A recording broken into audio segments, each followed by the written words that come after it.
we are creeping up on the Texas Pinball Festival. I'm merely one drastic mess up away from not being able to bring this game to the show. The pressure is on. My apologies if this restoration series isn't going to be showing you how I went about doing these certain tasks. I have been just really hyper focused on just doing the tasks instead of documenting. There is still so much to do, and I only have a few days to do it.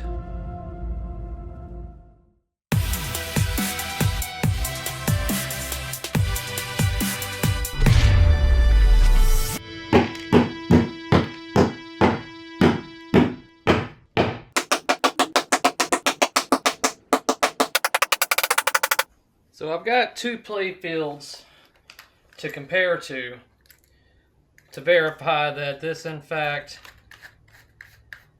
is wrong, but there should be a T-nut hole right here, but there isn't one on this one. It's much smaller than it needs to be, so I need to make this bigger.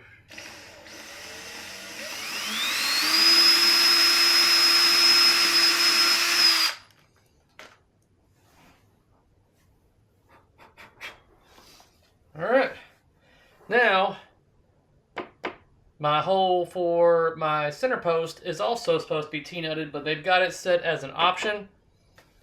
So the original game had a T-post. I've got two other Playfields to compare to. I'm going to add the post in between the flippers, so therefore I also need to drill a hole for that one as well. So that's what we're going to do, and I feel like I should. Matter of fact, I'm going to start with a smaller drill bit first.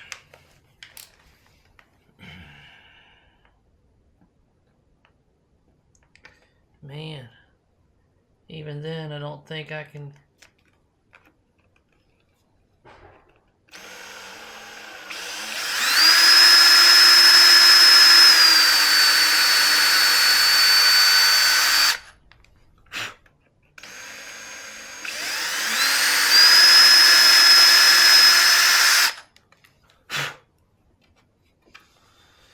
There we go.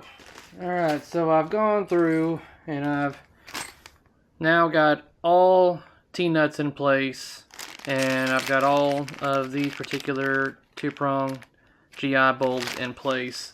What I need to do now is start utilizing the wire here and getting all my GI lines connected and stapled down using the staple gun, pneumatic staple gun that I've got in the garage. I think my air compressor is ready to go.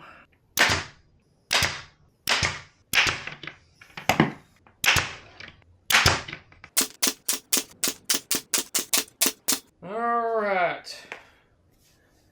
So that gets me with all my lamp sockets in position to where they're not going to just fall out if I was to move the playfield or anything. Now it's time to start running my GI line so they've all got continuity to light up. Alright, so there's one particular line that I'll have to solder, and obviously solder onto the socket as well. I'm going to pull these and put those over here. Alright, so it's just a rinse and repeat of all that, and just working my way around. For those that are curious on what I'm using, the good old-fashioned Central Pneumatic from Harbor Freight. This is the staple gun that I'm using. And the staples I'm using are these right here. So take note of that, of where and what to get. If I find them on Amazon, then I will put links in the description down below. But good, cheap staple gun that has yet to fail me. But yeah, it tells you what the maximum PSI to use. Basically, this thing will not fire unless it has enough PSI. So you're saying, how much PSI should I have? Enough to where it goes into the playfield.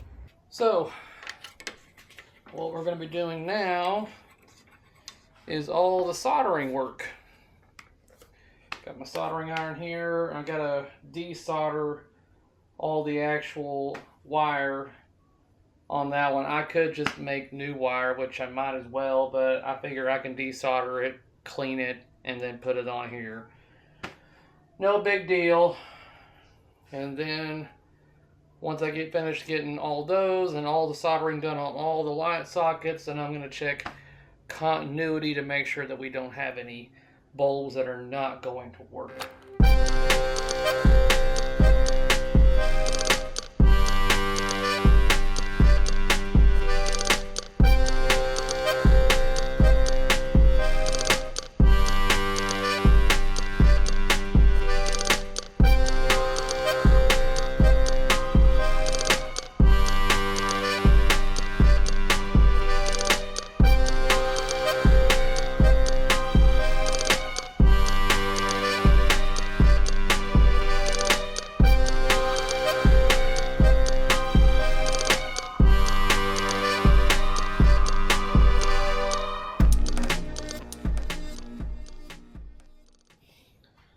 Alright, so what I'm having to do is, in order to finish the GI and everything, part of the GI and getting things soldered for that is soldering the GI for the pop bumpers.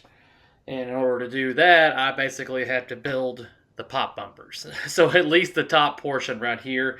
And in order for me to do that, I have to get the mounting screws into the playfield. And these new playfields with the clear coating and the process of just building it, these holes are usually pretty narrow, and it's just real. I don't like hammering into a new playfield like that. So what I do is basically just widen these holes a little bit, so that way I'm able to get those in there just a little bit easier.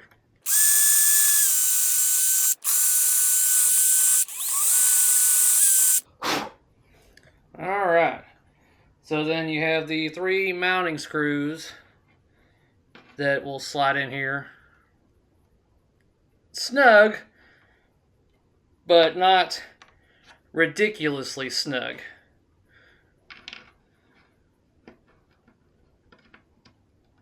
And then each of these has wings on the sides that's going to dig into the wood on the top portion anyways.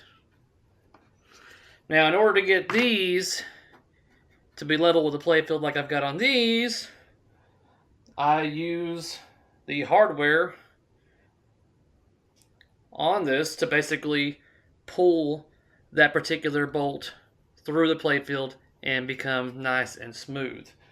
Once again, I could just tap it in with a hammer and but a bit.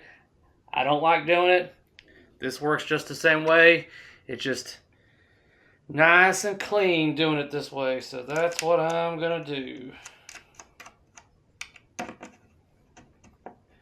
Now, you're not gonna get a good visual on this probably, but as I tighten it, I'm basically pulling the head of that screw into the playfield. Alright, that's nice and smooth. So then I'll take that nut off, and then I'll go on to the others. So, got the pop bumpers essentially built up right there. But what I need to do now is hopefully the last bit of stapling for a good while, and that is going to be stapling down all the GI leads for these pop bumpers.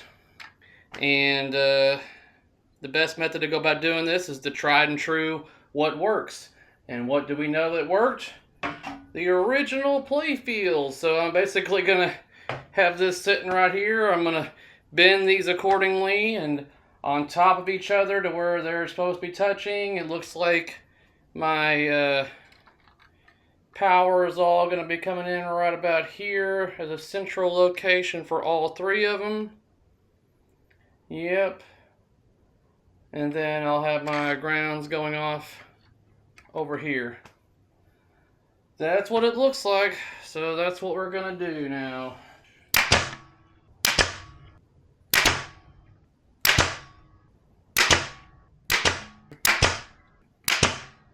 Alright. I can just bend these down. We're going to put another staple up here. That's coming a little too far up for my liking. Alright. So I'm going to snip off the excess leads right here, because I don't need those. And then I'm going to solder and then get the diodes all in place as well. Alright, I think the bare bones foundation of underneath the playfield is done. Got all of the GI wiring all done. Got even new labels made for like the tilt switch, the slow blow fuse for the solenoids, all the GI and everything's good to go for the pop bumpers. Everything tests good on all of this. And I've even got the trademark on there. So I think we are ready to start working on the harnesses. So could throw this in the sink or whatever. What I'm going to do is basically just throw it into the ultrasonic for a few minutes and then get it out, dry it all off, and then do a complete reflow on all the connections. So I always just do max. This is the max for this particular one. So throw it in there and let it have at it. Alright, let's get this out of here. It's probably a little warm. But yeah. It already looks a hell of a lot better than it did. Yep. Get it all dried off and rinse and repeat on all the other boards. Oh man, things are looking pretty good over here, except for all of this. So let's do this one. This is a mech that I have never seen before in my hand, because I have never taken this machine apart before. But this is the one responsible for the fault at the top of the playfield up there. And evidently this is a problem child, I've been told by a couple of people now. So I have the Mantis upgrade piece that's supposed to resolve, I guess, any possible issues. I'm guessing it gets worn down after a while or something. I don't know. The people say that it takes a crap after a certain amount of time. But this one was working just fine. No issues, but I'm still going to replace it, obviously. But we're going to get this looking sexy because it looks like it definitely could use it. So, disassemble. And there we have it, with the Mantis piece installed on there. Everything's all nice and cleaned up. Back works like it's supposed to. Funny thing is that I had to shorten that spring because after it got cleaned, I guess it became a little more elastic, and it wasn't allowing this mech to do that because it wasn't pulling on that particular plastic piece back here hard enough to get back in position. So I had to shorten that spring in order for it to do that. Alright, and I'm missing a spring right here for this particular mech. For this VUC, it's supposed to have that spring right there. Doesn't have one, so that explains why I was having issues every once in a while on that VUC. So I have got parts on order, and that's going to be included with that. But let's get all three of these flippers rebuilt, shall we? I've got all new. I got a whole flipper rebuild kit going, so let's get these looking all nice and sexy.